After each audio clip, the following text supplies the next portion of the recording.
Assalamualaikum warahmatullahi wabarakatuh.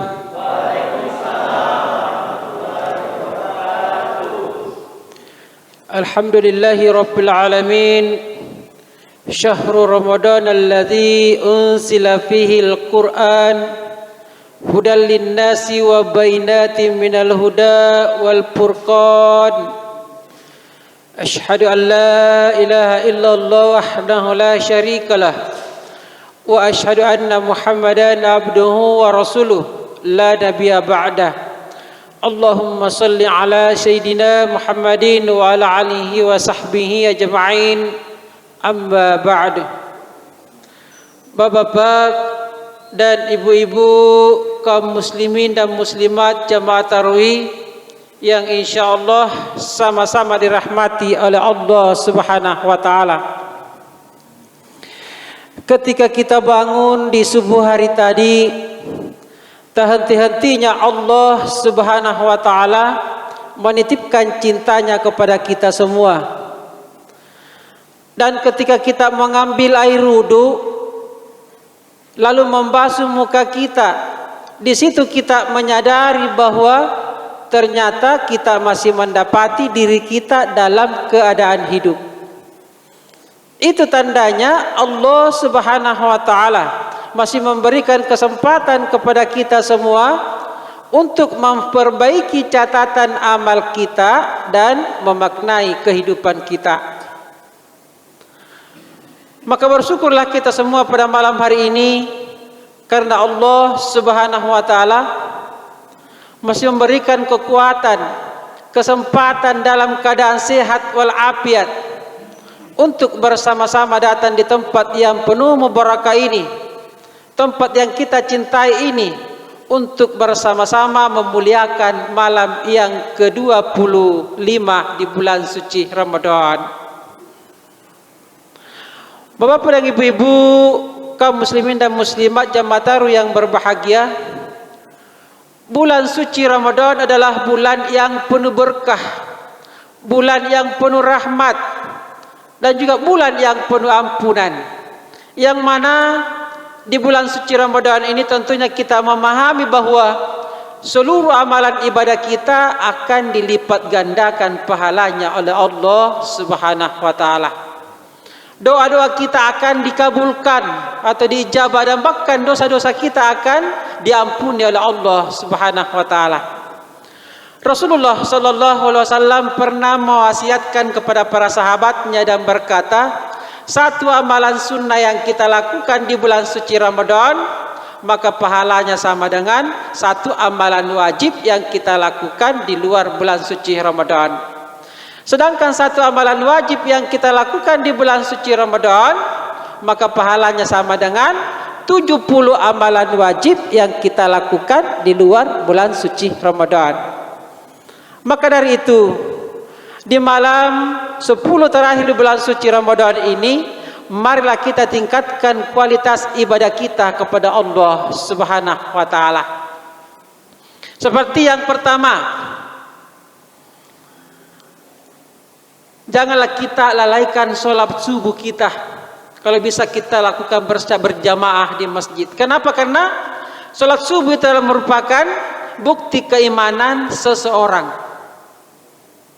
Salah seorang tokoh pembaruan di abad ke-20 yang bernama Syekh Bashiruddin Al-Banna pernah berkata, kalau kamu mau melihat orang Islam, maka datanglah di tempat-tempat ibadah atau masjid atau lapangan terbuka di saat hari raya Id, apakah itu Idul Fitri maupun Idul Adha.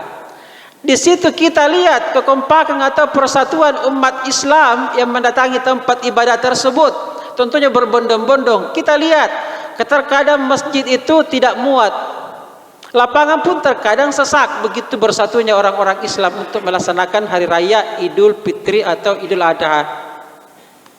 Tapi Syekh Bashiruddin Al-Banna juga berkata, kalau kamu mau melihat orang beriman, maka datanglah di masjid dikala subuh hari. Tentunya kita sama-sama melihat berapa banyak orang yang datang di masjid di kala subuh hari. Salah satu firman Allah yang mengatakan, Aqimis salata liduluki syamsi ila ghasaqil lail wa qur'anal fajri inna qur'anal fajri kana mashuda.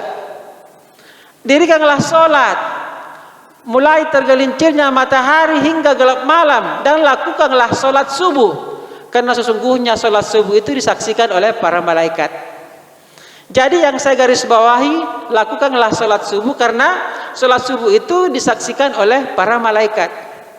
Dan mungkin pernah kita mendengar atau pernah kita membaca bahwa salat subuh atau sunnah subuh 2 rakaat itu lebih bagus daripada isinya dunia. Jadi kira-kira berapa kerugian kita kalau kita tidak melaksanakan salat subuh, apalagi tidak berjamaah, sementara ada tempat-tempat kita dekat dari rumah kita untuk berjamaah melaksanakan salat subuh. Rugi sekali. Yang pertama, tidak disaksikan oleh para malaikat, dan juga yang kedua, kerugian kita tidak mendapatkan pahala yang luar biasa di sisi Allah Subhanahu wa taala. Makanya salat subuh itu hanya bisa dilakukan oleh orang-orang pilihan, orang-orang tertentu yang itu beriman kepada Allah Subhanahu wa taala. Bapak dan ibu-ibu yang berbahagia. Kemudian yang kedua, puasa yang kita lakukan di bulan suci Ramadan ini yang tinggal beberapa hari ke depan, tentunya barulah kita melakukannya dengan penuh iman dan berharap ridha Allah Subhanahu wa taala. Kenapa? Karena salah satu hadis Rasulullah sallallahu alaihi wasallam yang mengatakan man shama ramadhana imanan wa ihtisaban ghufira lahu ma taqaddama min dzambihi. Barang siapa yang berpuasa di bulan suci Ramadan dengan iman dan mengharap ridha Allah Subhanahu wa taala, maka diampunilah dosa-dosanya yang telah lalu. Kemudian yang ketiga, tarawih yang kita lakukan di bulan suci Ramadan ini tentunya juga yang tinggal beberapa hari ke depan. Jangan sampai kita lalaikan. Kenapa? Karena tentunya kita sama-sama memahami di akhir Ramadan ini atau menjelang akhir Ramadan ini sudah banyak yang tidak bisa atau tidak mampu lagi melaksanakan tarawih. Kenapa? Karena terlalu capek mengurusi keadaan dunianya. Dalam kesehariannya jalan keliling mall dan lain-lain sebagainya untuk mempersiapkan kebutuhan lebaran. Harus kita ingat bahwa tarawih yang kita lakukan ini atau tahun ini belum tentu kita mendapatkan tahun yang akan datang. Namun kita selalu berusaha dan berdoa, mudah-mudahan kita dipertemukan kembali dengan bulan suci Ramadan yang akan datang. Tapi kita harus optimis bahwa jangan sampai ada yang terlewatkan di bulan suci Ramadan tahun ini. Kenapa? Karena ibarat sebuah pertandingan tarawih yang kita lakukan pada malam hari ini, tentunya kita sudah berada pada babak final. Jadi tentunya kita memahami bahwa yang datang pada malam hari ini itu adalah calon-calon finalis yang akan mendapatkan hadiah yang sangat luar biasa di sisi Allah Subhanahu wa taala. Bapak kaum muslimin sedang jamaah tarawih yang sama-sama berbahagia. Kemudian yang selanjutnya itu di bulan suci Ramadan ini, tentunya bacaan Al-Quran kita jangan sampai kita lewatkan, kita sia-siakan. Sesibuk bagaimanapun usahakan kita membaca ayat suci Al-Quran, kalaupun itu setengah halaman atau beberapa baris. Yang jelasnya kita pahami bahwa dalam setiap hurufnya itu kita akan mendapatkan 10 kebaikan di sisi Allah Subhanahu wa taala. Dan juga bacaan Al-Quran itu yang pernah kita baca tentunya akan selalu tersimpan di sisi Allah Subhanahu wa taala, dan di hari kiamat kelak tentunya akan menjadi syafaat di hadapan Allah Subhanahu wa taala. Karena hal ini sesuai dengan hadis Rasulullah sallallahu alaihi wasallam yang mengatakan, Iqra'ul Qur'ana fa innahu ya'ti yaumil qiyamah syafi'al li ashabihi. Bacalah Al-Quran, karena Al-Quran di hari kiamat akan datang menjadi penolongmu dan pembelamu di hadapan Allah Subhanahu wa taala. Kemudian selanjutnya pada malam hari ini juga adalah malam yang ganjil, malam yang ke-25, yang mana kita meyakini bahwa di malam ke-25 itu tentunya adalah malam Qadar. Tentunya apa yang bagus kita lakukan di malam Qadar itu adalah malam yang ketentuan atau malam yang lebih baik daripada 1000 bulan. Kita dianjurkan untuk banyak-banyak melakukan kebaikan pada malam Qadar tersebut. Banyak bersedekah, banyak berzikir, banyak membaca suci Al-Quran dan lain-lain sebagainya. Dan tentunya ada juga yang pernah saya baca dalam kitab tafsir Hanafi. Di situ dijelaskan dalam satu hadis Rasulullah sallallahu alaihi wasallam yang diriwayatkan oleh Ibnu Abbas berkata bahwa barang siapa yang melaksanakan sholat 2 rakaat pada malam Qadar, Kemudian di tiap-tiap rakaatnya itu membaca surah Al-Fatihah dan surah Al-Ikhlas sebanyak 7 kali. Kemudian setelah salam lalu membaca Astaghfirullah wa atubu ilaihi sebanyak 70 kali. Maka dalam kitab tersebut dijelaskan bahwa belum berdiri dari tempat duduknya, Allah sudah mengampuni dosa-dosanya dan juga dosa-dosa kedua orang tuanya. Dan juga Allah akan mengirimkan beberapa malaikat ke dalam surga untuk menanamkan pohon-pohon baginya, dibangunkan gedung, kemudian dialirkan air sungai, dan dia tidak akan mati sebelum melihat amalannya tersebut. Bapak kaum muslimin sidang jamaah tarawih yang sama-sama berbahagia. Kemudian yang terakhir, salah satu hadis Rasulullah sallallahu alaihi wasallam yang mengatakan seseorang akan ditimpa suatu kehinaan, yaitu orang-orang yang apabila mendapati bulan suci Ramadan lalu sampai pada akhir bulan suci Ramadan, dosa-dosanya belum diampuni oleh Allah Subhanahu wa taala.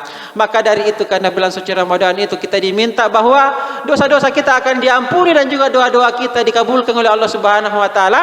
Perbanyaklah kita berdoa kepada Allah Subhanahu wa taala untuk minta ampun atau minta maaf. Doanya adalah Allahumma innaka afuwun tuhibbul afwa fa'fu anni. Bacalah dengan sebanyak-banyaknya. Mudah-mudahan sebelum kita masuki akhir bulan suci Ramadan, dosa-dosa kita telah diampuni oleh Allah Subhanahu wa taala. Bapak kaum muslimin dan muslimat yang sama-sama berbahagia, inilah yang saya sampaikan pada pertemuan kita pada kali ini. Lebih dan kurangnya mohon dimaafkan. Wabillahi taufiq wal hidayah. Wassalamualaikum warahmatullahi wabarakatuh.